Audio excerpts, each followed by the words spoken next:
Hello everyone, welcome to another episode of the project analysis. So today we're going to be talking about what everybody is also be talking about now is Lentor Garden residence. It will be the first launch ever since after June holidays. Yes, no to spike us up after, perk us up after June holidays also. We're already. Yes. Okay, so of course before that, if you have any questions, please scan our QR code, reach out to us. We'll be happy to help you with your questions. Okay, so the table of content. These are the things that we're talking about. A little bit different nowadays. We try to keep the so-called the concerns that you guys will have in front. Then we'll leave the project overview at the back, so it's easier for you to look at also. Then of course the last will be the analysis lah. Okay. So the first concern that a lot of people have is this. For sure. What do you think? Do you think so? I mean, as a buyer or even a seller, like what you mentioned, Lentor Gardens Residences is the 7th plot. Yes. So of course, there's a lot of units that have already been sold. They will be coming out for sale. Won't there be like an oversupply in that sense? Actually, we look at this. We have done a calculation based on the 7 plots that are already launched, and plus the plot number 8 that is actually going to be launched soon. You realize total there's about 4,000 over units. So plus we know that Lentor total there's actually about 10 plots of land lah. So eventually, this will not be 4,000. We might be seeing 5,000 lah. Correct. So if you ask me, definitely you'll be a concern. Because we always talking about big developments like Treasure at Tampines, but even then that's only about 2,000. This is half of you. Like, yes, a cluster of like 5,000 units. Correct. Before. In fact, this is one of the things that a lot of clients that are buyers asking me, hey, oversupply, can buy me. But if we actually just look at 5,000 or 4,000 number, definitely we know that it cannot be something that we want to look at lah. But of course, we have to dive deeper to also understand a little bit, is that really true or not? That's why we're also here today. Okay? So the first thing that actually has happened is this thing. In last year, July, there was a change in the SSD, the seller stamp duty holding period, from 3 years back to 4 years. Initially, do you know it was 4 years? Then it became 3 years. Yes. Now it's became 4 years again. They ease the measure, then now they cool the measure. So there's a cooling measure. You can see actually is flexible. As the discretion goes, government will adjust it over to time lah. So right now we know the SSD after this period, after 4th of July is 4 years. Correct. Okay. So how does this affect Lentor? Yeah, because I think when we look at the Lentor land plots and when they were launched, quite interestingly, we realized that actually Lentor Central Residences, which was the 6th plot, launched before this measure was announced. Correct. So we can actually see all the 8 plots that we have over here. Of course, the rest those that are actually highlighted in the box is what we want to be looking at, because you see our Lentor Gardens were actually SSD in 2030. Of course, the Lentor Gardens, Lentor Central one will be 2031. But the key important thing is you realize from plot 1 to plot 2, plot 3, plot 4, right? All along the SSD is back-to-back years. You can see it's all back-to-back years. 26, 27, 28. Until we see Lentor Central, the one that has already launched, to us, actually you see a 2 years gap. Can see? So this also poses a few concerns. Number one is that those people that are actually earlier actually will already not become our competitor. Those that want to sell will have Correct. already sold. Correct. So then the next thing is 2028. Ours is 2030. There's actually a 2 years gap like I talk about. So there will be a chance by 2029-ish. Okay, the units that actually needs to be sold are already sold already. Correct. Okay, Yeah, the ones that are remaining are maybe two kind of people. One that are sellers who are a little bit more unrealistic with prices, they'll still be stuck. Okay, which won't pose a threat to us, because if we buy in at a proper entry price, we can They will exit actually help comfortably. you. Correct. They also help us to build price. Number 2 will probably be the smaller unit types, because we have more over there. So that's where you realize actually even the exit in 2030 will not be so, or rather your true competitor will only be this person, which is the Lentor Central GLS lah. So in fact, your total affected unit is only over about 1,000 units. The future plots of land that are coming up. Correct. And don't forget, another 2 plots of land that are upcoming, they are going to be beyond 2031, so they will not be a threat to you also. And all these in front here will be helping you to also build price. Okay. Okay, moving forward. So the next one, actually, how do we also be able to determine a safe entry price? I think because we already know all the 6 plots that launched before us, at the end of the day, we definitely need to study the prices and then, of course, see what is the best price for you as a buyer to enter. In the fact that there's only going to be about 4,000 units, definitely your entry prices will play a very, very key important role into whether you'll make money in this Lentor area. Understand. So I ask you, does a lower land cost also mean, does land cost actually mean sale price? No. No, why not you think necessarily. So you see, if I buy 920, okay, then I know my competitor sell 1280, or rather, whatever that has been have expected here is already about 25 already, 26 ma. Correct. Do I really need to sell lower now? I mean, you already know kind of like what is the market acceptance of the entire Lentor area. So as a developer, of course, all developers' main objective is to make money. Yes. So whether they will sell cheap or not is definitely entirely up to them. But the fact that they know that, okay, this is an accepted price, then they might be a little bit greedy, and then we don't know how the pricing will be.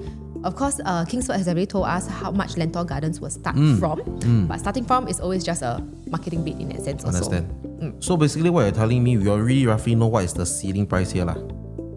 So as a developer, I just nibble backwards.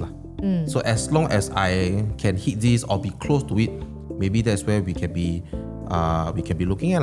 Or even if your average is also around there, I think they will still think that it's a good price, because considering that Lentor Modern has been launched so many years ago. Okay, because why we need to understand this is because a lot of people, or rather a lot of agents, will use this pointer and say like, oh, because the land price is cheap, so it's going to be a cheap purchase for us, or it will be a lower quantum for us because developer can launch cheaper.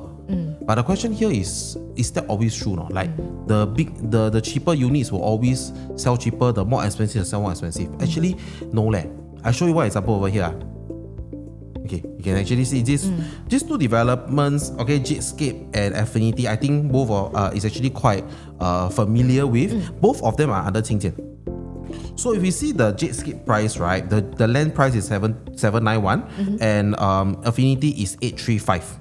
So from here we can see the Affinity is what? It's actually higher in pricing. However, if you look at the launch price, Jadescape actually launched about maybe a good 10% higher than Affinity, even though they bought it cheaper. So I think if we just look at land price and we want to determine sale price, right, it can be a little bit not so accurate. It's a gauge for us. Correct. But we also need to understand one more thing, which is the developer's pricing strategy. Yes. Because developer as a whole, as a like so-called, they are the first line of buyer, right? They bought the land. They buy cheap is good for them, Yes, doesn't necessarily mean that they must translate that to buyers. Correct. Also. In fact, they buy cheap, they sell normal price, they make more. They buy cheap, they sell cheap. The board of directors ask, hey, why you like that? Why you never make more profit for us? Yeah. So in the aspect of things, the next thing you also need to understand is what? It's a developer's pricing strategy. Okay? Which is this. Okay? So, Kingsford. the developer is who? Kingsford. Are you familiar with Kingsford? Yes, I would say their most recent one is actually One Marina Gardens. You are IC for you, right? Yes. Come, tell us. So One Marina Gardens, of course, since launch, which was last year March till today, we didn't do very well on launch day, to be honest. So maybe about 30%. Okay. So developers also didn't increase price on launch day itself. But as of now, about 1 year, 3 months later, we have sold maybe about 70%. Definitely, you will see a bit of price increase. So price got increased? Definitely, yes. Oh, a lot. We have increased price a few times. Later we take a look. Okay. But I think one thing we also need to understand the behavior of Kingsford. So Kingsford's development in the past few launches or developments they have launched, right? We realized that they tend to not want to sell everything in one day. I think because, like I said, pricing strategy So that's where you realize that along the way they will tend to increase price. Yes. One of my most deepest impression is Trump Park. Oh, yes. I think everybody remembers Because when Trump Park, the indicative price came out, right? Wow, it's like good news for everybody. Like, wow, my budget can buy this, can buy that. The too big, too buff, only 1.5x. Yeah, so happy. Everybody was like, wow, then I don't need to plan so much. I can buy a bigger unit. Then all my buyers, remember, wow, I got buyers who, I think they start at 2.2, they say, right? Yeah, So correct. my It was a very good buyer price. buffer to 2.4. So you say should be 200, enough lah, yeah. should be enough, right? 哪里知道 that 2 right is only one unit. After that, the next unit can be about, I think, 100 plus K Yes, more. correct, it Eventually, my buyer had to faster increase budget again or to rework his whole pricing strategy. So we know that if as Kingsford go in Trump Park itself, right, if the price I think increased 5 times during the launch itself. Yes. In case you're wondering, it's totally okay for them to do that. I mean, it's their liberty too lah, So when that happens, you realize that if there's a chance that if you buy early and by the evening, right, actually you'll be making some profits already on paper. Maybe 200, 300, Yes. 400K. Yes, So, the gap already. so that is where we know that Kingsford has a tendency to increase pricing. Correct.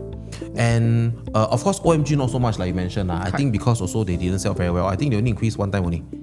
But eventually, later you will see price also start to move lah. Definitely. So for Lentor, I will say more than likely this might happen.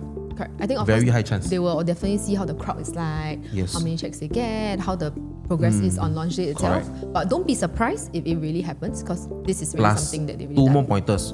Plus, they know that right, the Lentor Garden GLS has already transacted about 1280 PSF. That means to say this person, Guaco Land, will probably have to sell maybe much higher than what we'll see lah. Starting from 2.4, Maybe we don't know. 5. And the next thing is Lentoria has already transacted 2670 as a new launch. So if I'm Kingsford, I don't think I'll be very motivated to sell cheap lah. Maybe back to the same strategy, a few unit cheaper to get people in. Right now we know that the starting is about 2050 ma. So the next question is how many of this unit you see 2050 lah. So if you're telling me 2050, I won't bet on it. I won't bet on it because there'll be a chance that maybe there's only a small number of units. The rest, the price will be different. But can buy or cannot buy? Later we go through. Okay, so Yes. next time we talk about the developer pricing strategy. So this is Trump Park that I told you. Correct. You can see actually in different phases, they actually price it a little bit different. So you can see this is This is 11 November 2024 launch day. Launch. 1815 3-bedroom actually transacted at 3.256 million. Okay.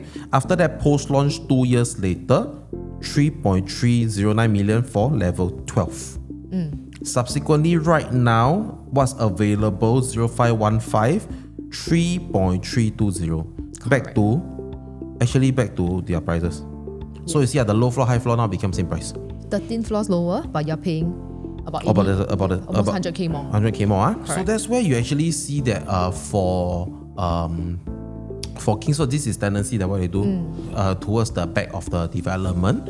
And of course, you realize that these are actually the bigger 3-bedrooms, the 1227 square feet 3-bedrooms. So in terms of the price difference, frankly, within 100K, not so much. If you can see actually the 2-bedrooms in Trump Park, those that actually sold out in day one, right?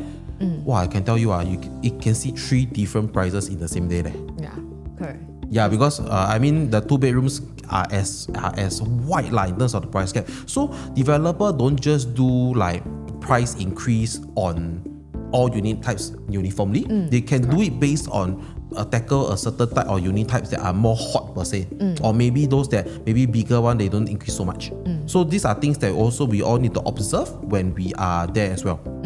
Another example is OMG. Yes, so we chose Stack 17, which you can see. Stack 17 is facing Gardens by the Bay, so definitely is a little bit more of the premium lah. stack as well. Yep. So of course, launch day back then in April last year, for level 17, maybe you can buy like 3.56. Subsequently, this year, you can see that a lower floor, 7 floors lower, already transacted at 3.71. Wow.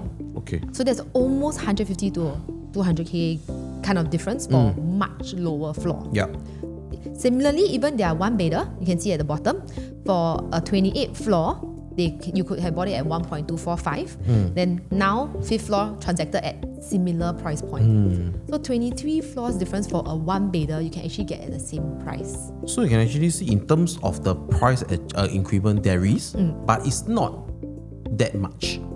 So developers still will increase over time. Of course, how much they increase we cannot know. But of course, we know that actually some of the unit types are quite minute. Also depends on how fast the units are moving also. Yes. So rounding back, how do we be able to determine the safe price in Lentor? So we've consolidated a table for you to see all the developments, Yes. their land price, like what Jim Ping mentioned earlier, does it equate to a sale price? And then of course, what has already been transacted from the lowest all the way to the highest. Okay, so we can actually see the first plot was Lentor Modern. So Lentor Modern actually, they launched at about 1008 to about 2005. Then after that, the next plot was actually Lentor Hills, which is also the same family with Guaco Land, which is Hong Leong, also come back to about 1008 plus. Then Hill Lot also about 1007, Lentor 1009, Lentor Mansion 21, Lentor Central 1914, and now we're going to see 2050. So we realized actually Lentor is quite a magical place. Every year there's a launch, I remember. Correct, yes. And every year you get to launch a new project, right? You'll be able to buy back into that so-called very close to their first launch price that we saw, which actually I thought that was quite a very interesting thing in Lentor. But the main reason also is because majority of all these are all under the same developer, which is Guaco Hong Leong. Correct. Okay? Yes. And the rest of the developers more than likely have to follow also because they also don't do sabo themselves. Yeah. Right? So we can actually see in Lentor Gardens, right? Even we start at 2050, you can actually see that there is already range that has been done for us. So of course, today in Lentor, if you can buy, for example, I say 2000, 21XX, 22XX. Very good lah, very safe. Right? Sure is safe until, very, very safe one.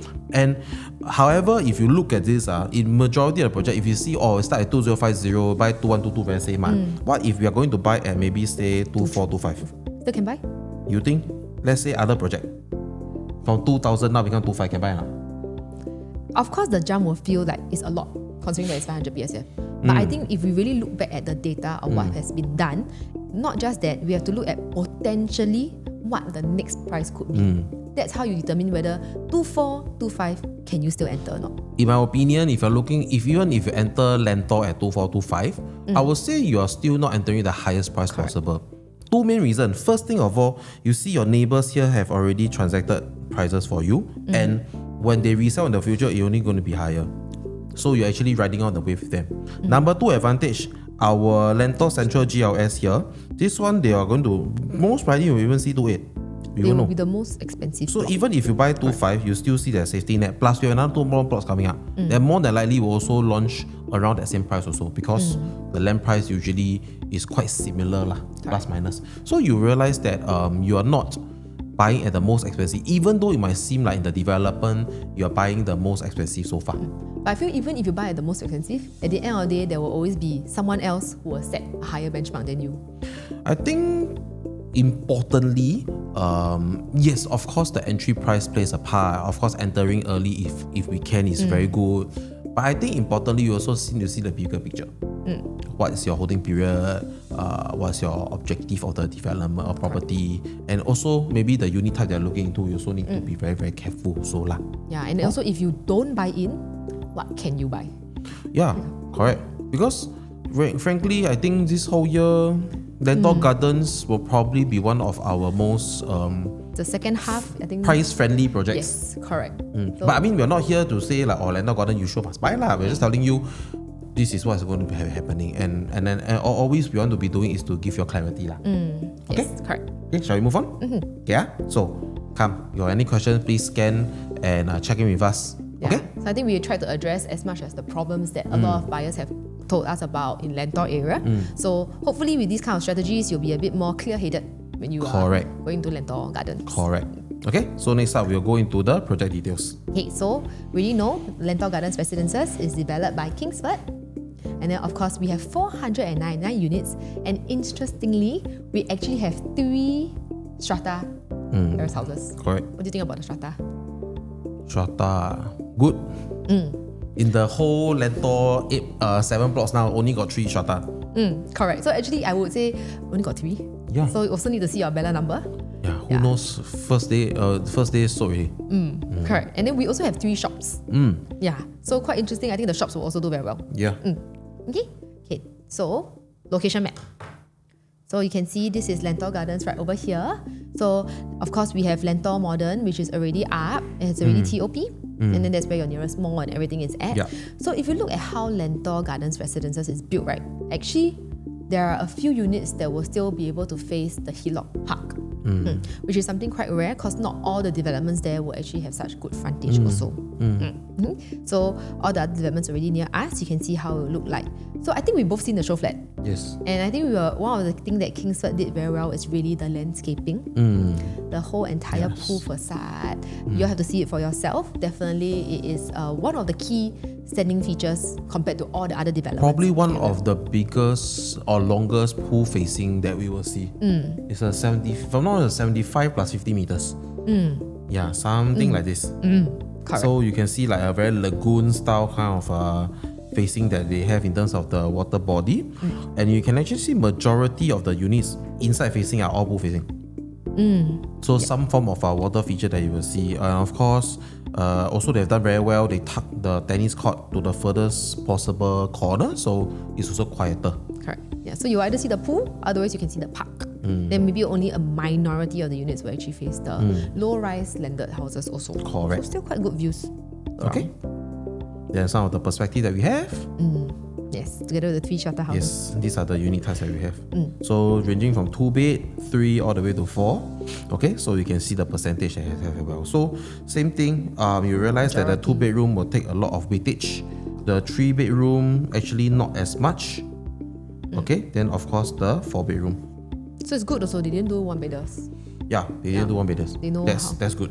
Yeah, start all from 2 bed to bath. Yes. Okay, so some of the floor plan analysis. So this is our 2 bed 2 bath. So actually our smallest is at 646 square feet that you can see. I think key difference is that 646 square feet is the only one that comes with a galley kitchen. All of other 2 bed 2 bath actually all comes with a tuck away kitchen. That's nice. Yeah, so it will be quite a good. So I think the thing about Lentor area is also most of the buyer profile likely is buy for own stay. Yeah, so that's why when we're not going to compare to all the other developments because we've already done so many of these kind of videos. So of course, at the end of the day, if you notice that if it's 2 bed 2 bath, buying for own stay, a tuck away kitchen might be something that a lot of buyers will actually appreciate also. Yep. Okay, we go and look at ours. So all of other 2 bedders, which is the 6, 7, 8 as well, all comes with a tuck away kitchen. So you have space for a proper dining in that sense, and then of course yet you still have a little kind of nook area for you to have like maybe do a bit more cabinetry for your storage area also. A study nook. Yes. Okay, So- next. 2 bath plus home shelter. I feel like in the whole of Lentor, only Lentor Gardens residences got 2 bed 2 bath with home shelter. Mind you, there's only 3 stacks. It will be a popular stack. So not a lot lah, huh? Must, if you like it. I think it's good because some of the buyers who are maybe younger or they only have smaller families, they just need 2 bedrooms and they want to have storage. If you realize in Lentor there's no such layout unless you convert your 2 plus study into a home shelter lah. Correct. Which some people won't feel exactly very justified because at the end of the day that's a study that they want lah, so they have to merge the use. So now you have a home shelter to become like a study also. To become like a storage also not so bad. Also not so bad, and there's only one in, or rather this is the only one we have in the whole of Lentor. So I think it's going to be popular. I also think so. And to be honest, at 689 square feet, the price will be quite palatable as compared to, of course, our other bigger Easier 2 to bed 2 bath. accept. Yes, at 732 kind of square feet. Correct. So the rest of our 2 bedders are all the 2 bed plus study, The study. 732 square feet. The other 2 that we have are Actually, also the layouts are also the same. So it's just that the facings are different. Yeah. Size also the same. Okay. So this is also study. So you can actually see we have quite a bit of 2 plus study lah. correct. So if you're studious, this is a development for you. Yes, it will be quite a good layout still. Yes. Yeah. If you need a study kind of space, this is what you can be seeing. But definitely, I think favorite will be 689, the 689, home shelter. Your The one personal with favorite? I also like it. Yeah, correct. Because I think with the home shelter, you have a key unique factor that other developments, 2 bed 2 bath won't have. Because you're telling me if it's a study, frankly, if I'm really facing the greenery over here per se, as let's say you talk about stack 13. Actually face out there if it's a greenery view, I can see the balcony. I don't feel that bad. Or if not, actually the Lentor Modern Mall is just right down the stretch. Actually go there, drink chagi and work also quite nice also. Yes. Right. Yeah. So the study, Sometimes storage cannot compromise lah, no choice. yes, especially if it's own stay. Correct. So now we're going to the 3 bedrooms. So 3 bedrooms are going to run a little bit faster because we categorize them into the 800 plus, 900 plus, and 1000 plus layouts. So this is the smallest 3 bedroom compact that we have. 872 square feet. You can see this is a plain vanilla 3 bedroom. What I mean is the 3 bedrooms, enclosed kitchen, living, balcony. There's no home shelter, there's no yard per se. It's quite a standard one, and plus come with a private so-called enclosed foyer. And got windows, which is quite good for 872. Yes. Yeah. Okay. Next is actually the 900 plus. So 969, 969, 936. You can see similar in terms of the layout. These are the 3 bedroom premium plus study. So you will actually get to see the home shelters. Except for the 936. Yes, this one is a study. Sorry. Correct. So you can actually see this is slightly bigger because it comes with the study area. Okay, so same thing. Actually, we have different facing in terms of pool, outside, even the inner facing as well. But interestingly enough, the 969 does not have windows, even though it's a dumbbell kind of like efficient layout. Because I think it's in the middle of the stack. So I think that's something to look out for also if you're looking for the 3 plus study. Yeah, this one. Yeah. So actually, I would say they put block 66 as the most premium block also. This is the I nicknamed this as a 3 bedroom tower. Yeah. Because it's all 3 bedrooms. Yes. So quite so that they actually might place a bit of a premium on the 3 bedders. They might make it on the 4. I feel if you're looking at this, this facing versus this facing in terms of the price, there might be a gap that we can be playing with. And that's a lower block also. Correct. So there might be a gap that we're playing with. If you're looking at the 3 bedroom, I feel that some of the opportunities are there. But all this we only will know on the launch day lah. Yep.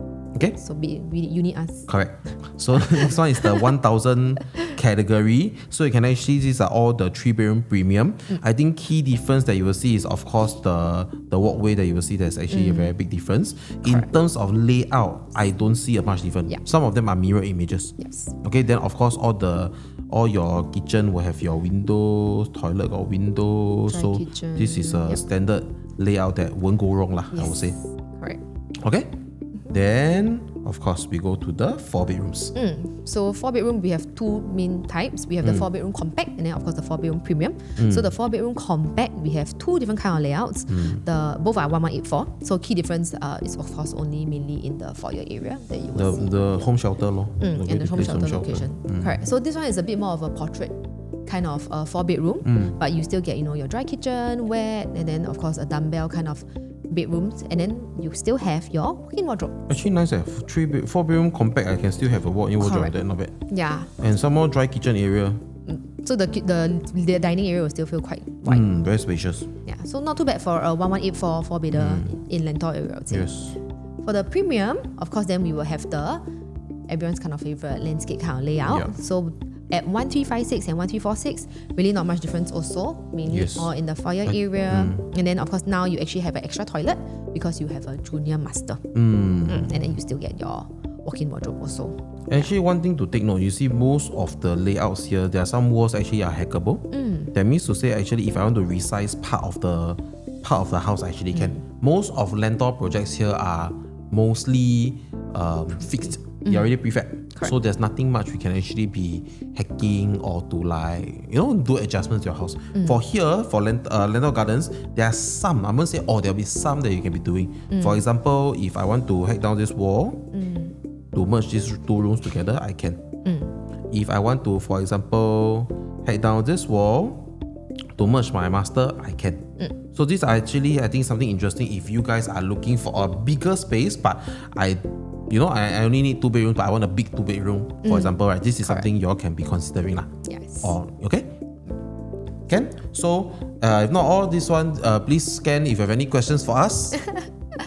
Okay, if you have any questions for us, please check out or reach out to us. We'll be happy to facilitate you all and to also help you all to run through and analyze. Correct. Okay, anyway, Lentor Gardens is going to be previewing on 4th of July for 2 weeks. So, if you're interested to come out, take a look, please let us know. The show flat is in Lentor itself. Then we can also run you through. If not, that'll be all for today, and we will see you for the next one. Bye.